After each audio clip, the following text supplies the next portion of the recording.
Today we are here with my mom, and she's going to tell us a story about our house that we used to live in that was haunted. Okay. My name's Katie Exum, and this story takes place in Norfolk, Virginia, in a house that we used to live in.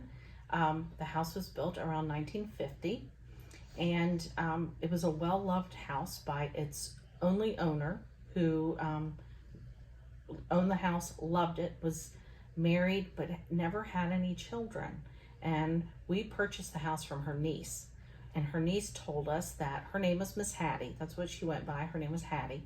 And her niece told us how she felt that her aunt would be so excited and happy that a family with young children lived in the house, because Miss Hattie never had any children of her own, but she loved them dearly. Mm-hmm. And how old were your young children?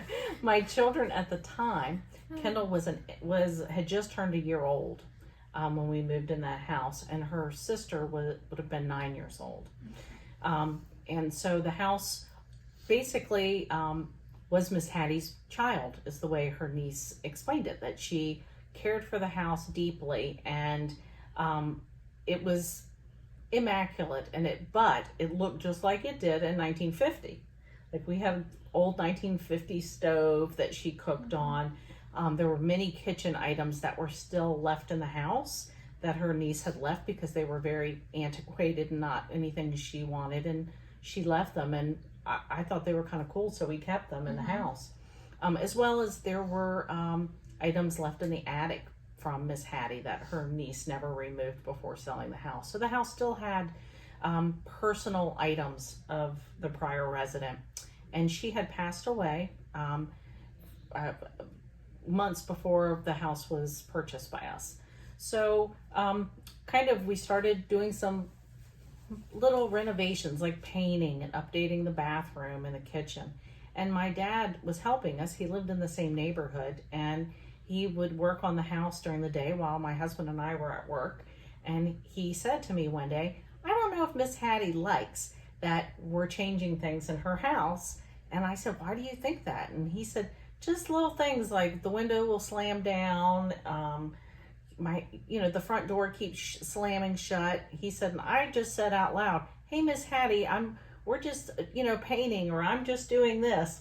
And so we kind of would jokingly talk to Miss Hattie in the house, going from that point. Mm-hmm. And so one of the first things that happened to us, my husband and I were alone in the kitchen one day, and we hadn't lived in the house long, and our children were not at home. It was just the two of us. And we could hear voices sounded like it was coming from the front part of the house where the living room was. And we couldn't understand words, but it sounded like different voices talking. And Miss Hattie also had two previous husbands that had also passed away.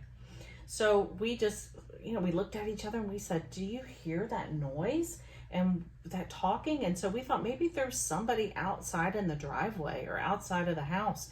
And we looked around and we couldn't find anything. Mm-hmm. So it was a little strange, but okay, not a big deal. How long were you living in the house before that? That was just probably maybe a few months that we had lived there. And then later on, because I know where you're going to go with this, how long did we live in the house before the big thing that you're going to talk about? Well, you can say it when you get there.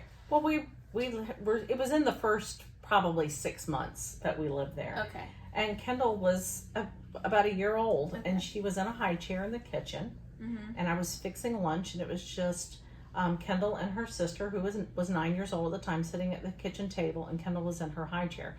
So you figure she was, maybe 13 or 14 months old, so she wasn't very verbal yet. She couldn't really say a lot of words.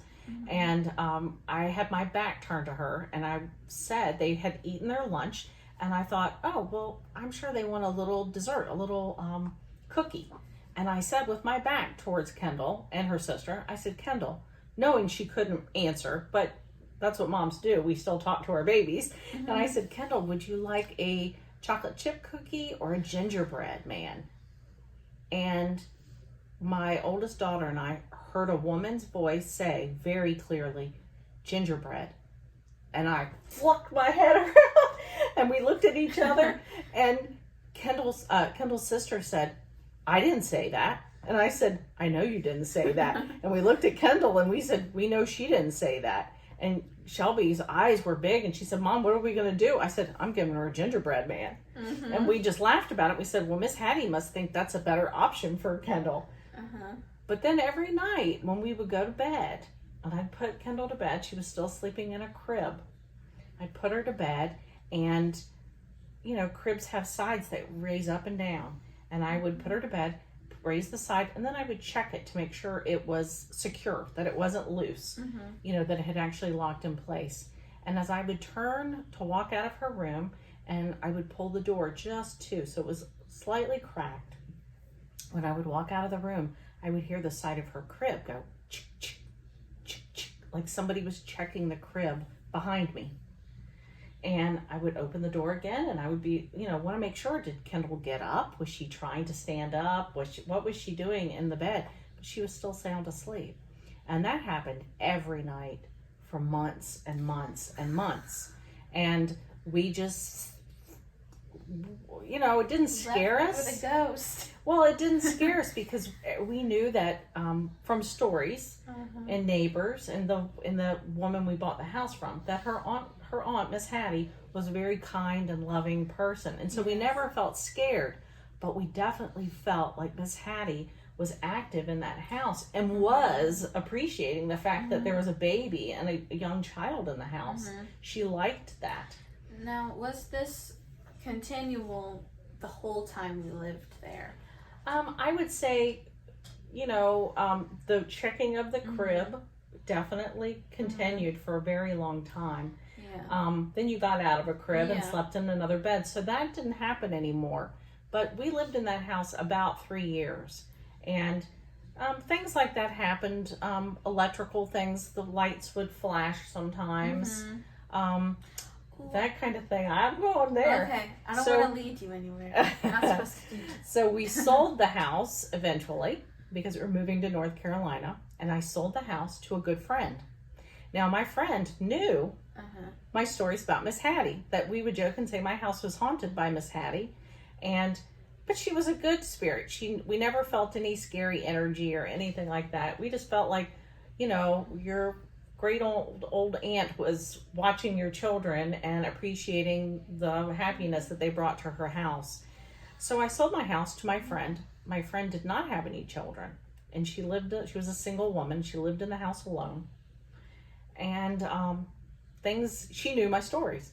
So a few things happened to her after she moved in the house. And one of them was, we know that Miss Hattie was a very spiritual woman, was a Christian woman who attended a church in our neighborhood.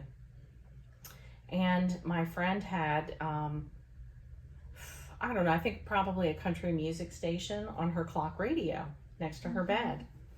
And she said she would set that alarm every night to wake up for work. And suddenly the alarm was now playing. The radio station that was now selected was now a Christian music radio station. And she said when it went off, she thought, well, that's kind of funny. Maybe that's Miss Hattie. So she changed the channel back to where she enjoyed the music. And several days in a row, every morning when she would wake up, it would play Christian music on her radio. And she said she asked her boyfriend, who came to visit sometimes, did you mess with my clock radio? Did you change the station? And he said, no, why? And she told him the situation, and they just laughed too and said, maybe Katie was right. Maybe Miss Hattie is in this house. She had a few electrical issues. One of the biggest ones for her was she had like the wallpaper screensaver on her computer was like a family photo of herself with her family. And suddenly that picture changed. And it wasn't her own picture anymore. It was like a vintage picture of farm equipment or something like that she described. And she said, I don't have a clue how that would have changed on its own. But you know, she never felt afraid either, but she definitely felt like Miss Hattie was active in the house. She still owns the house, but doesn't live in it any longer. She uses it as a piece of rental property. I don't know if her current tenants have ever felt anything, but we certainly did, and we had affection for our ghost, Miss Hattie. Yeah, good story, Mom. Oh, thanks. Anything else that you want to say before we close it out? I don't know. I guess if you have a friendly feeling spirit in your house, embrace it and enjoy it, because it's special. And people might think I'm kooky, but we really felt like there was someone kind of watching over our children and us, and appreciating the fact that the house was alive with children's laughter. So. Okay, thank you, Mom. Oh, you're welcome.